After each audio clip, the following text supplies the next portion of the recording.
सत श्री अकाल जी मेरा सारिਆਂ ਨੂੰ। ਅੱਜ ਆਪਾਂ ਗੱਲ ਕਰਨ ਜਾ ਰਹੇ ਹਾਂ ਵੀਟ ਐਲਰਜੀ ਬਾਰੇ। ਵੀਟ ਐਲਰਜੀ ਸਭ ਤੋਂ ਜ਼ਿਆਦਾ ਬੱਚਿਆਂ 'ਚ ਪਾਈ ਜਾਂਦੀ ਹੈ। 3 ਸਾਲ ਦੇ 4 ਸਾਲ ਦੇ 5 ਸਾਲ ਦੇ ਬੱਚੇ ਆਉਂਦੇ ਹੈ, ਉਹਨਾਂ ਦੇ ਮਾਂ-ਬਾਪ ਦੱਸਦੇ ਹੈ ਕਿ ਪੇਟ ਦਰਦ ਰਹਿੰਦਾ ਹੈ, ਹਜਮ ਨਹੀਂ ਹੋ ਰਿਹਾ ਖਾਣਾ, ਲੂਜ਼ ਮੋਸ਼ਨਸ, ਕੌਨਸਟੀਪੇਸ਼ਨ, ਡਾਇਰੀਆ, ਇਹ ਜਿਹੀਆਂ ਤਕਲੀਫਾਂ ਲੈ ਕੇ ਮਾਂ-ਬਾਪ ਆਉਂਦੇ। ਐਕਚੁਅਲੀ ਹੁੰਦਾ ਕੀ ਹੈ ਵੀਟ ਐਲਰਜੀ ਵਿੱਚ, ਇਹ ਇੱਕ ਐਲਰਜੀ ਹੈ। ਜਿਵੇਂ ਆਪਣੀ ਬॉडी ਦਾ ਇੱਕ ਇਮਿਊਨ ਸਿਸਟਮ ਹੈ, ਉਹ ਇਮਿਊਨ ਸਿਸਟਮ ਅਗਰ ਕਿਸੇ ਵੀ ਕਾਰਨ ਕਰਕੇ ਖਰਾਬ ਹੋ ਜਾਏ ਜਾਂ ਓਵਰ ਐਕਟੀਵੇਟ ਹੋ ਜਾਏ ਤਾਂ ਬॉडी ਵਿੱਚ ਐਲਰਜੀਜ਼ ਪੈਦਾ ਕਰਦੇ ਹੈ। ਅਤੇ ਵੀਟ ਐਲਰਜੀ 'ਚ ਕੀ ਹੁੰਦਾ ਹੈ, ਵੀਟ ਖਾਣ ਨਾਲ, ਕਣਕ ਖਾਣ ਨਾਲ, ਅਨਾਜ ਖਾਣ ਨਾਲ ਉਸ ਬੱਚੇ ਦੇ ਵਿੱਚ ਅੰਦਰ ਐਲਰਜੀ ਪੈਦਾ ਹੁੰਦੀ ਹੈ। ਅਤੇ ਉਹ ਖਾਣ ਨਾਲ ਉਸਨੂੰ ਕੀ ਹੁੰਦਾ ਹੈ ਕਿ ਉਸਦਾ ਪੇਟ ਦਰਦ ਰਹਿੰਦਾ ਹੈ, ਉਸਨੂੰ ਲੂਜ਼ ਮੋਸ਼ਨ, ਡਾਇਰੀਆ, ਕੌਨਸਟੀਪੇਸ਼ਨ, ਜਾਂ ਫਿਰ ਹੁਣ ਜਦੋਂ ਉਹ ਚੀਜ਼ ਖਾ ਲਈ ਉਹ ਐਲਰਜਿਕ ਹੈ ਅਤੇ ਉਹ ਚੀਜ਼ ਪਚਦੀ ਨਹੀਂ ਉਸਦੇ ਅੰਦਰ ਔਰ ਐਜ਼ ਇਟ ਇਜ਼ ਹੀ ਨਿਕਲ ਜਾਂਦੀ ਹੈ, ਤਾਂ ਉਹਦੇ ਜਿਹੜੇ ਪੌਸ਼ਟਿਕ ਤੱਤ ਹੈ ਉਹ ਅੰਦਰ ਐਬਜ਼ੌਰਬ ਨਹੀਂ ਹੁੰਦੇ ਬॉडी ਵਿੱਚ। ਤਾਂ ਉਹਦੇ ਨਾਲ ਕੀ ਹੋਏਗਾ, ਆਇਰਨ ਡੈਫੀਸ਼ੀਐਂਸੀ, ਅਨੀਮੀਆ ਹੋ ਜਾਏਗਾ, ਬੱਚਿਆਂ 'ਚ ਬਹੁਤ ਖੂਨ ਦੀ ਕਮੀ ਹੋਏਗੀ, ਬੱਚਾ ਥਕਾਵਟ ਮਹਿਸੂਸ ਕਰੇਗਾ, ਬੱਚਾ ਕੰਸਨਟ੍ਰੇਸ਼ਨ ਦੀ ਕਮੀ ਹੋਏਗੀ ਉਹਦੀ ਪੜ੍ਹਾਈ ਵਿੱਚ, ਉਹਦਾ ਸਰੀਰਕ ਅਤੇ ਮਾਨਸਿਕ ਵਿਕਾਸ ਇੰਨਾ ਨਹੀਂ ਹੋਏਗਾ ਜੋ ਉਸ ਏਜ ਦੇ ਬਾਕੀ ਬੱਚਿਆਂ ਦਾ ਹੋਏਗਾ। ਮੂੰਹ 'ਚ ਛਾਲੇ ਹੋ ਸਕਦੇ ਹੈ, ਸਰੀਰ 'ਤੇ ਰੈਸ਼ਿਜ਼ ਹੋ ਸਕਦੇ ਹੈ। ਐਲਰਜੀ ਕੁਛ ਵੀ ਕਰ ਸਕਦੀ ਹੈ ਬॉडी ਵਿੱਚ। ਅਤੇ ਇਸ ਵਿੱਚ ਆਪਾਂ ਨੇ ਕਰਨਾ ਕੀ ਹੁੰਦਾ ਹੈ, ਆਪਾਂ ਮਾਂ-ਬਾਪ ਬੜੇ ਚਿੰਤਿਤ ਹੁੰਦੇ ਆ ਕਿਉਂਕਿ ਉਹਨਾਂ ਦੇ ਬੱਚੇ ਦਾ ਵਿਕਾਸ ਨਹੀਂ ਹੋ ਰਿਹਾ, ਸਰੀਰਕ ਮਾਨਸਿਕ ਕੋਈ ਵਿਕਾਸ ਨਹੀਂ ਹੋ ਰਿਹਾ, ਉਹਨਾਂ ਦੀ ਬੱਚਾ ਪੜ੍ਹਾਈ 'ਚ ਵੀ ਕੰਸਨਟ੍ਰੇਸ਼ਨ ਨਹੀਂ ਪਾ ਰਿਹਾ। ਤਾਂ ਫਿਰ ਸਭ ਤੋਂ ਪਹਿਲਾਂ ਆਪਾਂ ਨੇ ਇਹਨੂੰ ਅਰਲੀ ਡਾਇਗਨੋਸਿਸ ਕਰਨਾ ਹੈ। ਕਈ ਵਾਰ ਤਾਂ ਪਤਾ ਹੀ ਨਹੀਂ ਚੱਲਦਾ, ਉਹ ਵੀਟ ਦੇ ਹੀ ਜਾਂਦੇ ਆ ਮਾਂ-ਬਾਪ ਉਹਨਾਂ ਨੂੰ, ਬੱਚਿਆਂ ਨੂੰ, ਔਰ ਬੱਚਾ ਵੀਟ ਖਾਈ ਜਾਂਦਾ, ਉਹਨੂੰ ਐਲਰਜੀ, ਉਹਨੂੰ ਸਿੰਪਟਮਸ ਆਈ ਜਾਂਦੇ ਹੈ ਔਰ ਉਹਦੀ ਆਂਤ, ਜਿਹੜੀ ਛੋਟੀ ਆਂਤ ਹੈ ਅੰਦਰ ਜਿਹੜੀ ਐਬਜ਼ੌਰਬ ਕਰਨ ਵਾਲੀ, ਉਹ ਹੋਰ ਖ਼ਰਾਬ ਹੋਈ ਜਾਂਦੀ ਹੈ। ਹੁਣ ਪ੍ਰੋਬਲਮ ਕਿੱਥੇ ਹੈ ਕਿ ਆਪਣਾ ਪੰਜਾਬ ਹੈ, ਪੰਜਾਬ 'ਚ ਆਪਾਂ ਸਾਰੇ ਤਿੰਨੋਂ ਟਾਈਮ ਰੋਟੀਆਂ ਖਾਂਦੇ ਹਾਂ, ਪਰੌਂਠੇ ਖਾਂਦੇ ਹਾਂ, ਆਪਾਂ ਅੰਨ, ਅਨਾਜ, ਕਣਕ ਆਪਣੇ ਤਿੰਨੋਂ ਟਾਈਮ ਆਪਣੇ ਖਾਣੇ 'ਚ ਹੈ। ਤਾਂ ਜਦੋਂ ਆਪਾਂ ਪੇਸ਼ੈਂਟ ਨੂੰ, ਬੱਚੇ ਨੂੰ ਇੰਟੈਰੋਗੇਟ ਕਰਦੇ ਹਾਂ, ਉਹਦੇ ਪੇਰੈਂਟਸ ਨੂੰ, ਤੁਸੀਂ ਇਹਨੂੰ ਕੀ ਦੇ ਰਹੇ ਹੋ, ਤਾਂ ਉਹ ਪਤਾ ਹੀ ਨਹੀਂ ਚੱਲਦਾ ਕਿ ਕਿੰਨੀ ਦੇਰ, ਕਿਉਂਕਿ ਉਹ ਕਹਿੰਦੇ ਅਸੀਂ ਸਾਦੀ ਰੋਟੀ ਦੇ ਰਹੇ ਹਾਂ ਜੀ, ਅਸੀਂ ਤਾਂ ਕੁਛ ਬਾਹਰਲਾ ਵੀ ਨਹੀਂ ਇਹਨੂੰ ਖਿਲਾ ਰਹੇ, ਫਿਰ ਵੀ ਇਹਦਾ ਪੇਟ ਦਰਦ, ਕੌਨਸਟੀਪੇਸ਼ਨ, ਡਾਇਰੀਆ ਔਰ ਸਕਿਨ 'ਤੇ ਐਲਰਜੀ ਹੋ ਰਹੀ ਹੈ, ਇਰਪਸ਼ਨਸ ਆ ਰਹੀਆਂ ਨੇ, ਮੂੰਹ 'ਚ ਛਾਲੇ ਹੋ ਰਹੇ ਹੈ, ਉਹਦਾ ਭਾਰ ਨਹੀਂ ਵੱਧ ਰਿਹਾ, ਉਹਦਾ ਮਾਨਸਿਕ ਵਿਕਾਸ ਨਹੀਂ ਹੋ ਰਿਹਾ।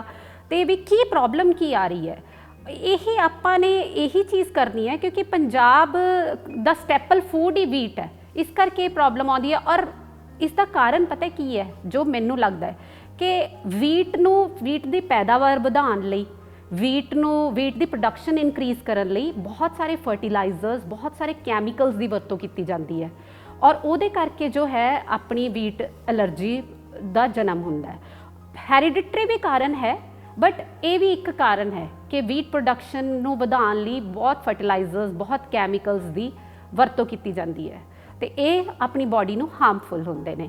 ਅਤੇ ਇਸ ਕਰਕੇ ਬੱਚੇ ਦੀ ਗਰੋਥ ਨਹੀਂ ਹੁੰਦੀ, ਮਾਂ-ਬਾਪ ਵੀ ਦੁਖੀ, ਪੇਰੈਂਟਸ ਵੀ ਦੁਖੀ, ਔਰ ਫਿਰ ਸਭ ਤੋਂ ਜ਼ਿਆਦਾ ਆਪਾਂ ਨੇ ਉਹਨੂੰ ਜਲਦੀ ਤੋਂ ਜਲਦੀ ਉਹਦੇ ਸਾਰੇ ਸਿੰਪਟਮਸ ਲੈ ਕੇ, ਸਾਈਨਸ ਐਂਡ ਸਿੰਪਟਮਸ ਲੈ ਕੇ ਉਸ ਬਿਮਾਰੀ ਨੂੰ ਪਕੜਨਾ ਹੈ।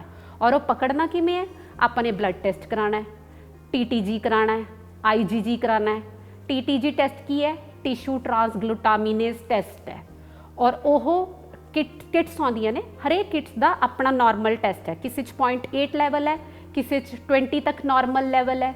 ਤਾਂ ਆਪਾਂ ਉਹਦੇ ਅਕੋਰਡਿੰਗ ਉਹਦਾ TTG ਵਧਿਆ ਹੋਏਗਾ ਵੀਟ ਐਲਰਜੀ ਵਾਲੇ ਪੇਸ਼ੈਂਟ ਦਾ।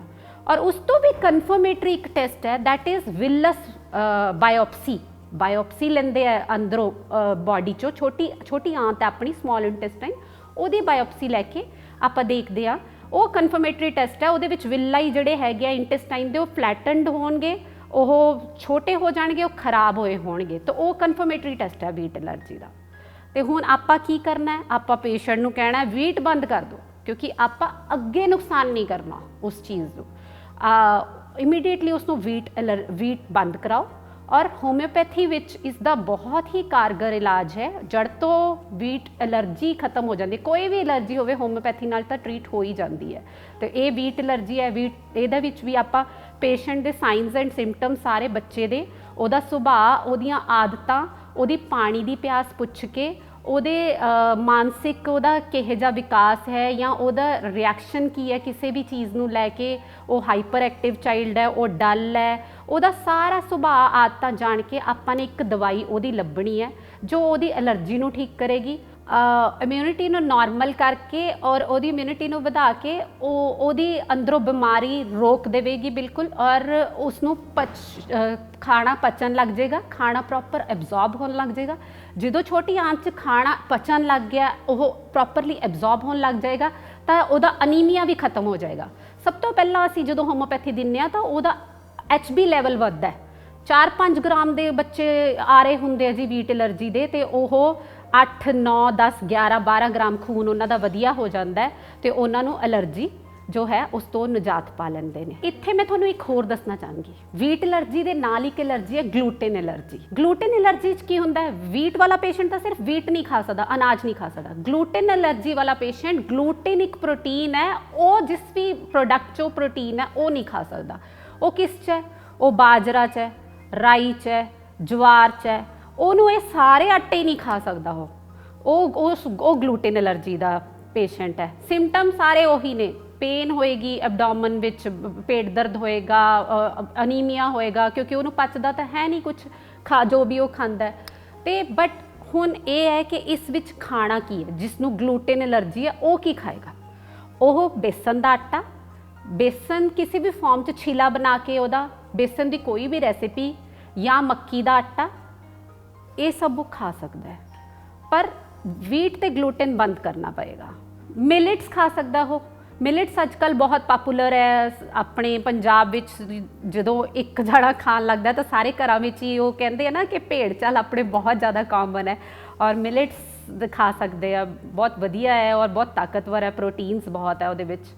ਔਰ ਮੈਂ ਕਹਾਂਗੀ ਐਲਰਜੀ ਹੈ, ਵੀਟ ਐਲਰਜੀ ਹੈ ਤੇ ਉਹਨੂੰ ਪੌਸ਼ਟਿਕ ਤੱਤ ਤਾਂ ਮਿਲ ਨਹੀਂ ਰਹੇ, ਤਾਂ ਫਰੂਟਸ, ਵੈਜੀਟੇਬਲਸ, ਗ੍ਰੀਨ ਵੈਜੀਟੇਬਲਸ, ਇਹਨਾਂ 'ਤੇ ਜ਼ਿਆਦਾ ਜ਼ੋਰ ਦਿੱਤਾ ਜਾਵੇ। ਔਰ ਮਿਲਕ ਜ਼ਰੂਰ ਐਡ ਕਰੇ ਆਪਣੀ ਡਾਈਟ ਵਿੱਚ। 2 ਵਾਰ ਤਾਂ ਜ਼ਰੂਰ ਦੁੱਧ ਦਿਓ, ਕਿਉਂਕਿ ਬੱਚੇ ਨੂੰ ਕੁਝ ਹੋਰ ਤਾਂ ਪਚ ਨਹੀਂ ਰਿਹਾ ਹੈ। ਔਰ ਬਾਕੀ ਡੇਅਰੀ ਪ੍ਰੋਡਕਟਸ ਹੋ ਗਏ, ਇਹਨਾਂ ਸਾਰਿਆਂ ਵਿੱਚ ਗਲੂਟਨ ਨਹੀਂ ਹੈ ਤੇ ਉਹ ਤੁਸੀਂ ਲੈ ਸਕਦੇ ਹੋ। ਹੁਣ ਮੈਂ ਇੱਥੇ ਆਪਣਾ ਇੱਕ ਕੇਸ ਡਿਸਕਸ ਕਰਨਾ ਚਾਹਾਂਗੀ ਤੁਹਾਡੇ ਨਾਲ। ਨਾਭੇ ਮੇਰੀ ਪੋਸਟਿੰਗ ਸੀ 4 ਸਾਲ ਪਹਿਲਾਂ। ਉੱਥੇ ਇੱਕ ਪੇਸ਼ੈਂਟ ਮਤਲਬ ਇੱਕ ਮੇਰੇ ਮਰੀਜ਼ ਨੇ, ਉਹ ਮੇਰੇ ਤੋਂ ਦਵਾਈ ਲੈਂਦੇ ਨੇ ਤੇ ਉਹ ਆਪਣੇ ਬੱਚੇ ਨੂੰ ਲੈ ਕੇ ਆਏ। ਉਹਨਾਂ ਦਾ ਬੱਚੇ ਨੂੰ TTG ਲੈਵਲ 250 ਤੱਕ ਸੀ, ਜਦਕਿ ਨਾਰਮਲ ਰੇਂਜ 20 ਤੱਕ ਸੀ ਉਸ ਟੈਸਟ ਦੀ ਵੀਟ ਐਲਰਜੀ ਦਾ। ਤਾਂ ਉਹ ਬੱਚਾ ਵੀ ਬਹੁਤ ਜ਼ਿਆਦਾ ਵੀਕ, ਬਹੁਤ HB ਉਹਦਾ 5 ਗ੍ਰਾਮ, ਔਰ ਪੜ੍ਹਾਈ 'ਚ ਕਹਿੰਦੇ ਦਿਲ ਨਹੀਂ ਲੱਗਦਾ, ਬਿਲਕੁਲ ਟਾਇਰਡ, ਸਾਰਾ ਦਿਨ ਥੱਕਿਆ ਰਹਿੰਦਾ, ਖੇਲਦਾ ਨਹੀਂ, ਬੱਚਿਆਂ ਨਾਲ ਦੂਸਰਿਆਂ ਨਾਲ ਇੰਟਰਸਟ ਨਹੀਂ ਲੈਂਦਾ, ਕਿਉਂਕਿ ਉਹਨੂੰ ਥਕਾਨ ਹੈ, ਉਹਦੇ ਵਿੱਚ ਅਨੀਮੀਆ, ਇਸ ਕਰਕੇ ਉਹਦੀ ਕੌਨਸੈਂਟਰੇਸ਼ਨ ਵੀ ਨਹੀਂ ਬਣ ਰਹੀ ਪੜ੍ਹਾਈ ਵਿੱਚ। ਪੇਟ ਦਰਦ ਕਹਿ ਰਿਹਾ, ਕਦੇ ਲੂਜ਼ ਮੋਸ਼ਨ ਜੀ, ਕਦੇ ਕੌਨਸਟੀਪੇਸ਼ਨ। ਲੂਜ਼ ਮੋਸ਼ਨ ਜ਼ਿਆਦਾ ਸੀ ਪਰ ਉਸਨੂੰ ਡਾਇਰੀਆ ਹਮੇਸ਼ਾ ਰਹਿੰਦਾ ਸੀ, ਤੇ ਮੂੰਹ 'ਚ ਛਾਲੇ ਸੀ, ਮੂੰਹ ਪੱਕਿਆ ਹੋਇਆ ਸੀ। ਤਾਂ ਫਿਰ ਮੈਂ ਹੋਮਿਓਪੈਥਿਕ ਉਹਦੇ ਸਿੰਪਟਮਸ ਲਏ ਸਾਰੇ। ਬੱਚਾ ਬਹੁਤ ਜ਼ਿਆਦਾ ਅਗਰੈਸਿਵ ਸੀ, ਬਹੁਤ ਜ਼ਿਆਦਾ ਤੋੜਪਨ ਕਰਦਾ ਸੀ, ਮਾਂ-ਬਾਪ ਦਾ ਕਹਿਣਾ ਨਹੀਂ ਮੰਨਦਾ ਸੀ, ਚੀਜ਼ਾਂ ਤੋੜਪਨ ਕਰਨੀਆਂ, ਕੀੜੇ ਮਕੌੜਿਆਂ ਨੂੰ ਮਸਲ ਦੇਣਾ, ਕੀੜੇ ਮਕੌੜੇ ਦੇਖਦਾ ਸੀ, ਜਿੱਥੇ ਕਾਕਰੋਚ ਦੇਖਿਆ ਉਹਨੂੰ ਮਸਲ ਦੇਣਾ, ਮੱਖੀ ਮੱਛਰ, ਔਰ ਜੋ ਵੀ ਟੌਏ ਲਿਆਂਦਾ ਉਹੀ ਤੋੜ ਦੇਣਾ। ਤੇ ਫਿਰ ਆਪਾਂ ਹੋਮਿਓਪੈਥੀ ਵਿੱਚ ਸਿੰਪਟਮਸ ਦੇ ਅਕੋਰਡਿੰਗ ਸਾਡੀ ਦਵਾਈ ਹੁੰਦੀ ਹੈ। ਤਾਂ ਫਿਰ ਮੈਂ ਸਿੰਪਟਮਸ ਲਏ ਉਹਦੇ ਸਾਰੇ, ਉਹਦਾ ਹਾਈਪਰ ਐਕਟਿਵ ਮਾਈਂਡ ਲਿਆ, ਜੋ ਉਹਦਾ ਹਾਈਪਰ ਐਕਟਿਵ ਡਿਸਟਰਕਟਿਵ ਮਾਈਂਡ ਹੈ, ਉਹ ਸਾਰੇ ਸਿੰਪਟਮਸ ਲੈ ਕੇ, ਉਹਦੀ ਪਾਣੀ ਦੀ ਪਿਆਸ ਪੁੱਛ ਕੇ, ਉਹਨੂੰ ਗਰਮੀ ਸਰਦੀ ਕਿਹੜਾ ਮੌਸਮ ਝੱਲਣਾ ਮੁਸ਼ਕਿਲ ਲੱਗਦਾ ਹੈ, ਇਹ ਸਾਰੀਆਂ ਉਹਦੀਆਂ ਆਦਤਾਂ, ਸੁਭਾਅ, ਉਹਦੇ ਫਿਜ਼ੀਕਲ ਸਿੰਪਟਮ ਵੀਟ ਐਲਰਜੀ ਦੇ ਮਿਲਾ ਕੇ ਫਿਰ ਮੈਂ ਉਹਨੂੰ ਦਵਾਈ ਦਿੱਤੀ। ਤੇ ਤੁਸੀਂ ਦੇਖੋਗੇ 3-3 ਮਹੀਨੇ ਬਾਅਦ ਅਸੀਂ TTG ਟੈਸਟ ਕਰਾਉਂਦੇ ਹਾਂ। 3 ਮਹੀਨੇ ਬਾਅਦ ਫਿਰ ਜਦੋਂ ਮੈਂ TTG ਟੈਸਟ ਕਰਾਇਆ, ਉਹ 100 ਤੋਂ ਥੱਲੇ ਆ ਚੁੱਕਿਆ ਸੀ, ਬਿਲੋ 100, ਪਰ ਹਲੇ ਵੀ ਉਹਦੇ ਰੇਂਜ 'ਚ ਨਹੀਂ ਸੀ, ਨਾਰਮਲ ਰੇਂਜ 'ਚ ਨਹੀਂ ਸੀ, ਜੋ 20 ਤੋਂ ਬਿਲੋ ਹੈ। ਤਾਂ ਮੈਂ ਹਲੇ ਉਹਨੂੰ ਵੀਟ ਇੰਟਰੋਡਿਊਸ ਨਹੀਂ ਕਰਾਇਆ, ਤੇ ਉਹਨੂੰ ਕਿਹਾ ਕਿ ਵੀਟ ਫ੍ਰੀ ਹੀ ਉਹਨੂੰ ਜਿਹੜਾ ਕਣਕ ਹੈ ਉਹ ਤੋਂ ਬਿਨਾਂ ਹੀ ਦੇਣੀ ਹੈ ਉਹਨੂੰ, ਬਾਕੀ ਪ੍ਰੋਡਕਟਸ ਲਾਈਕ ਬੇਸਨ ਜਾਂ ਮੱਕੀ ਦਾ ਆਟਾ। ਤੇ ਫਿਰ ਉਸ ਤੋਂ ਬਾਅਦ ਅਗਲੇ 3 ਮਹੀਨੇ ਬਾਅਦ ਦਵਾਈ ਦਿੱਤੀ, 3 ਮਹੀਨੇ ਹੋਰ ਉਸਨੇ ਪੇਸ਼ੈਂਟ ਨੇ ਦਵਾਈ ਖਾ ਕੇ, ਜਦੋਂ 6 ਮਹੀਨੇ ਬਾਅਦ ਆਇਆ ਤਾਂ ਉਹ ਵੀਟ ਜਿਹੜਾ ਹੈਗਾ ਉਹ ਟੈਸਟ 5.5 ਆਇਆ, ਜਿਹੜਾ ਕਿ ਨਾਰਮਲ 20 ਹੈ, ਮਤਲਬ 20 ਤੋਂ ਥੱਲੇ ਹੋਣਾ ਚਾਹੀਦਾ। ਤਾਂ ਉਹ ਹੁਣ ਨਾਰਮਲ ਰੇਂਜ 'ਚ ਆ ਗਿਆ। ਤਾਂ ਅਸੀਂ ਵੀਟ ਇੰਟਰੋਡਿਊਸ ਕਰਾਈ। ਸਭ ਤੋਂ ਪਹਿਲਾਂ ਹਫਤੇ 'ਚ ਇੱਕ ਵਾਰ ਵੀਟ ਇੰਟਰੋਡਿਊਸ ਕਰਵਾਓ, ਇੱਕ ਵਾਰ ਖਾਏ ਉਹ, ਦਿਨ 'ਚ 3 ਵਾਰ ਨਹੀਂ, ਇੱਕ ਵਾਰ ਹਫਤੇ 'ਚ ਖਾਏ। ਉਹਦਾ ਦੇਖੋ ਰਿਜ਼ਲਟ ਕਿ ਵੀ ਉਹਨੂੰ ਉਹ ਐਬਜ਼ੌਰਬ ਹੋ ਰਹੀ ਹੈ ਔਰ ਉਹਨੂੰ ਕੋਈ ਪ੍ਰੋਬਲਮ ਤਾਂ ਨਹੀਂ ਆ ਰਹੀ। ਉਸ ਤੋਂ ਬਾਅਦ ਅਗਲੇ 1.5 ਮਹੀਨੇ ਬਾਅਦ ਜਦੋਂ ਉਹ ਦੁਬਾਰਾ ਦਵਾਈ ਲੈਣ ਆਏ ਫੋਲੋਅਪ 'ਤੇ, ਫਿਰ ਮੈਂ ਕਿਹਾ ਹੁਣ ਤੁਸੀਂ ਹਫਤੇ 'ਚ 2 ਵਾਰ ਕਰ ਦਿਓ ਦਵਾਈ ਵੀਟ ਇੰਟਰੋਡਿਊਸ। ਫਿਰ ਇੱਦਾਂ ਹੌਲੀ ਹੌਲੀ ਕਰਕੇ ਉਹਦੀ ਫ੍ਰੀਕੁਐਂਸੀ ਅਸੀਂ ਕਣਕ ਦੇ ਆਟੇ ਦੀ ਉਹਨੂੰ ਵਧਾਈ, ਉਹਦੇ ਖਾਣੇ ਵਿੱਚ ਉਹ ਜੋ ਪੌਸ਼ਟਿਕ ਖਾਣਾ ਖਾਂਦਾ ਸੀ ਉਸ ਦੇ ਵਿੱਚ ਵਧਾਈ। ਤੇ ਉਸ ਤੋਂ ਬਾਅਦ ਉਹ ਪੇਸ਼ੈਂਟ ਬਿਲਕੁਲ ਠੀਕ, ਉਹਦੇ HB ਵੀ ਵੱਧ ਗਿਆ, ਉਹਦਾ ਖੂਨ ਜਿਹੜਾ ਹੈਗਾ 10-10.5 ਗ੍ਰਾਮ ਹੋ ਗਿਆ। ਤੇ ਉਸ ਤੋਂ ਬਾਅਦ ਉਹਦੀ ਦਵਾਈ ਮੇਰੇ ਖਿਆਲ ਸਵਾ ਸਾਲ ਚੱਲੀ ਔਰ ਉਹ ਪੇਸ਼ੈਂਟ ਬਿਲਕੁਲ ਠੀਕ ਹੋ ਗਿਆ ਔਰ ਵੀਟ ਖਾਂਦੇ ਆ ਉਹ ਬਿਲਕੁਲ ਠੀਕ ਹੈ ਔਰ ਉਹਦਾ HB ਵੀ ਬਿਲਕੁਲ ਠੀਕ ਹੋ ਗਿਆ ਔਰ ਕੰਸਨਟ੍ਰੇਸ਼ਨ ਵੱਧ ਗਈ। ਮਤਲਬ ਇਹ ਸਾਰੀਆਂ ਚੀਜ਼ਾਂ ਜੋ ਆਪਾਂ ਕਹਿ ਸਕਦੇ ਆ ਨਾ ਕਿ ਵੀ ਹੋਲਿਸਟਿਕ ਅਪਰੋਚ ਨਾਲ ਹੋਮਿਓਪੈਥੀ ਕੰਮ ਕਰਦੀ ਹੈ, ਉਹਨੂੰ ਹੋਲ ਉਹਦੇ ਸਿੰਪਟਮਸ ਨੂੰ ਹੀ ਸਾਰਿਆਂ ਨੂੰ ਹੋਮਿਓਪੈਥੀ ਨੇ ਇੰਪਰੂਵ ਕੀਤਾ। ਹੁਣ ਆਪਾਂ ਇਸ ਬਿਮਾਰੀ ਨੂੰ ਅਵੋਇਡ ਕਿਵੇਂ ਕਰ ਸਕਦੇ ਹਾਂ, ਇਹ ਵੀ ਇੱਕ ਸਵਾਲ ਹੈ ਬਹੁਤ ਬੜਾ। ਆਪਾਂ ਕੀ ਕਰ ਸਕਦੇ ਹਾਂ ਕਿ ਆਪਾਂ ਆਰਗੈਨਿਕ ਵੀਟ, ਅੱਜ ਕੱਲ੍ਹ ਹਰ ਚੀਜ਼ 'ਚ ਆਰਗੈਨਿਕ ਹੈ ਕਿ ਬਿਨਾਂ ਫਰਟੀਲਾਈਜ਼ਰ ਤੋਂ ਜੀ, ਬਿਨਾਂ ਕੈਮੀਕਲਸ ਤੋਂ ਇਹ ਚੀਜ਼ ਮਿਲ ਰਹੀ ਹੈ। ਆਪਾਂ ਉਹਨੂੰ ਆਪਣੀ ਡਾਈਟ 'ਚ ਇੰਟਰੋਡਿਊਸ ਕਰੀਏ, ਚਾਹੇ ਉਹ ਅੱਜ ਮਹਿੰਗੀ ਹੀ ਹੈ ਬਟ ਉਹ ਆਪਣੀ ਸਿਹਤ ਲਈ ਤਾਂ ਬਹੁਤ ਅੱਛੀ ਹੈ ਨਾ। ਤੋ ਸਿਹਤ ਤੋਂ ਉੱਪਰ ਤਾਂ ਕੁਛ ਨਹੀਂ। ਤੋ ਆਪਾਂ ਨੂੰ ਉਹ ਆਰਗੈਨਿਕ ਚੀਜ਼ਾਂ ਆਪਣੀ ਬਾਡੀ 'ਚ ਇੰਟਰੋਡਿਊਸ ਕਰੀਏ, ਆਰਗੈਨਿਕ ਵੀਟ ਹੀ ਖਿਲਾਈਏ ਘਰਦਿਆਂ ਨੂੰ ਵੀ ਅਤੇ ਬੱਚਿਆਂ ਨੂੰ ਵੀ, ਕਿਉਂਕਿ ਬੱਚਿਆਂ 'ਚ ਬਹੁਤ ਜ਼ਿਆਦਾ ਹੈ। ਤਾਂ ਬੇਸਿਕਲੀ ਆਪਾਂ ਬੱਚਿਆਂ ਨੂੰ ਪੈਸਟੀਸਾਈਡ ਫਰੀ ਜਾਂ ਆਪਣੇ ਫਾਰਮ, ਆਪਣਾ ਖੇਤ ਹੈ ਤਾਂ ਉੱਥੇ ਉਗਾ ਕੇ ਬਿਨਾਂ ਫਰਟੀਲਾਈਜ਼ਰਸ ਤੋਂ, ਬਿਨਾਂ ਉਹਦੇ ਤੋਂ ਦਈਏ। ਅਤੇ ਮੇਰਾ ਤਾਂ ਅੱਜ ਦਾ ਇਹੀ ਸੰਦੇਸ਼ ਹੈ ਕਿ ਸਭ ਤੰਦਰੁਸਤ ਰਹਿਣ।